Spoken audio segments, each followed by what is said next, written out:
So you want a rather big SUV, but you also want to be eco-friendly and you want to save a little bit of gas money. Well, this car right beside me is the 2022 Mitsubishi Outlander in its PHEV, or plug-in hybrid electric vehicle form. Today I'm going to show you around this car and I'm also going to give it a test drive, so stay tuned. So what do I mean by that? Well, just open up the hood of the Mitsubishi Outlander PHEV and what you'll find right here is you have two engines. Well, sorta. Here over at the left, this is your regular gasoline engine. It's a 2.4 liter with MyVec developing 128 horsepower and 199 Newton meters of torque.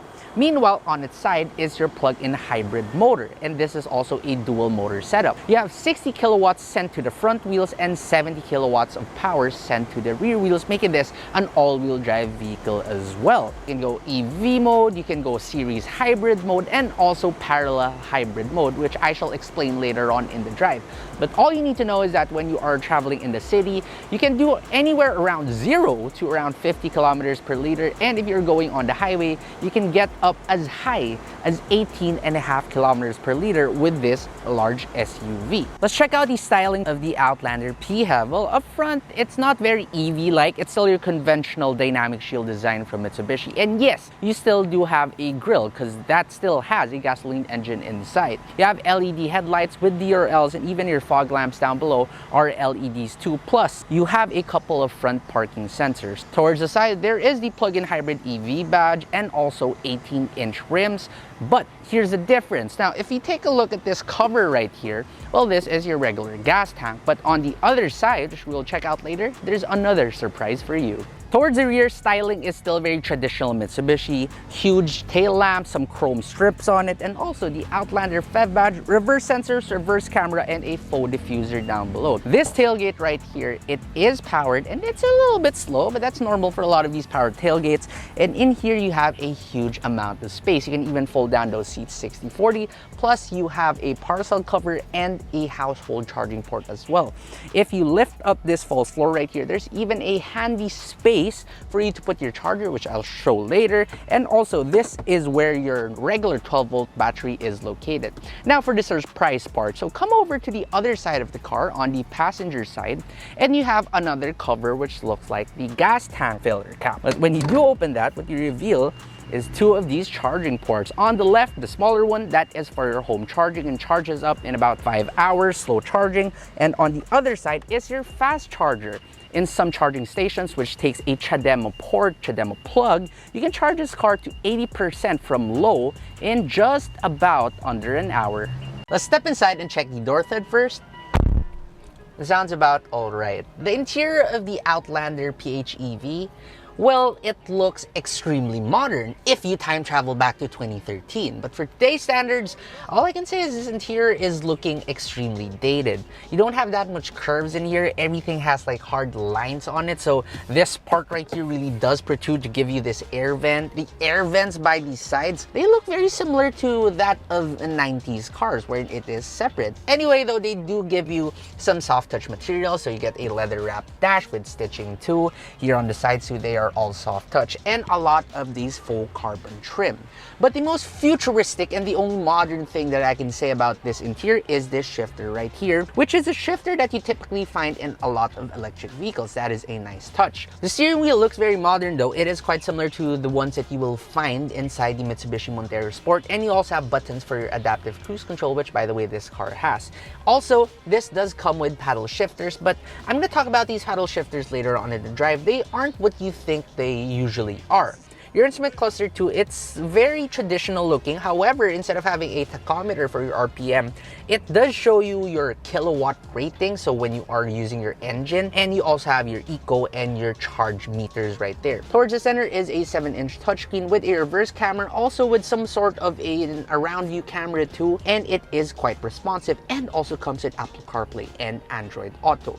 What is quite weird though is that right here, these blank buttons right here and these buttons, they really look look extremely dated. Even the cover for your USB port, it just doesn't look too integrated into the car. It looks like an afterthought. And especially this button right here to turn off your power tailgate, yeah, that is quite weird. The seats, they are quite comfortable though. I do find thigh support to be a little bit lacking, but the driver's side does get 8-way power adjustments with adjustable lumbar too. Meanwhile, the passenger side, it only gets manual adjustments. And up top, you do get a sunroof. As for safety features, you do get adaptive cruise control, blind spot monitoring, rear cross traffic alert, autonomous emergency braking, among others. And you also get dual front airbags, a driver knee airbag, and also side curtain airbags for the 2 rows. And then here at the second row, check the door. And that sounds a lot better now.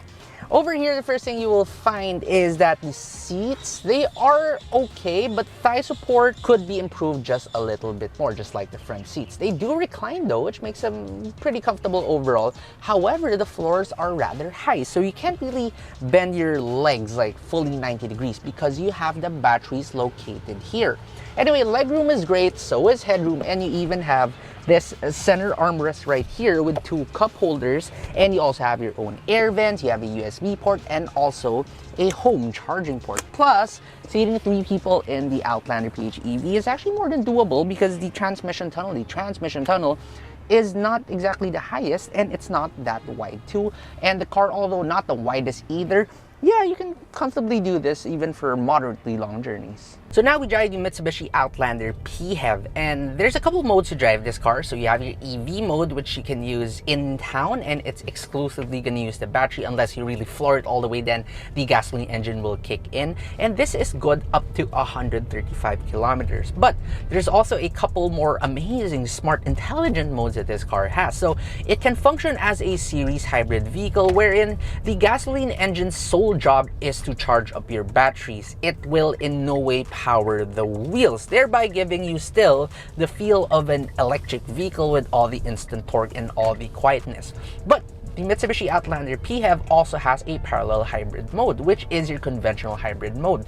In this mode, the gasoline engine and the electric motor will work hand in hand to give you extra power, especially when you need it, just like when you are flooring this or if you're going really fast speeds on the highway.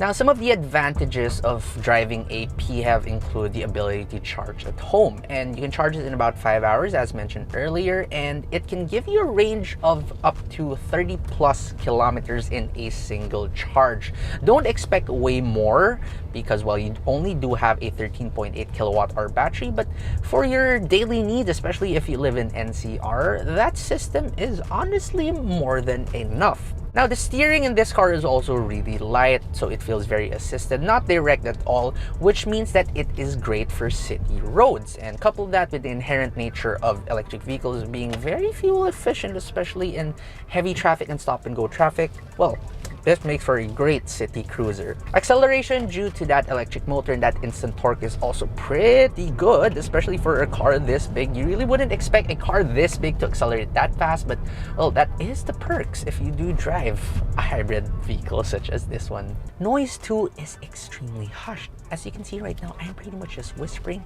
and as with most electric vehicles out there, the only sound that you can hear right here is your tire noise and your aircon blower. Now, if we turn off that AC, now I can even whisper even more, and it is still incredibly quiet in here.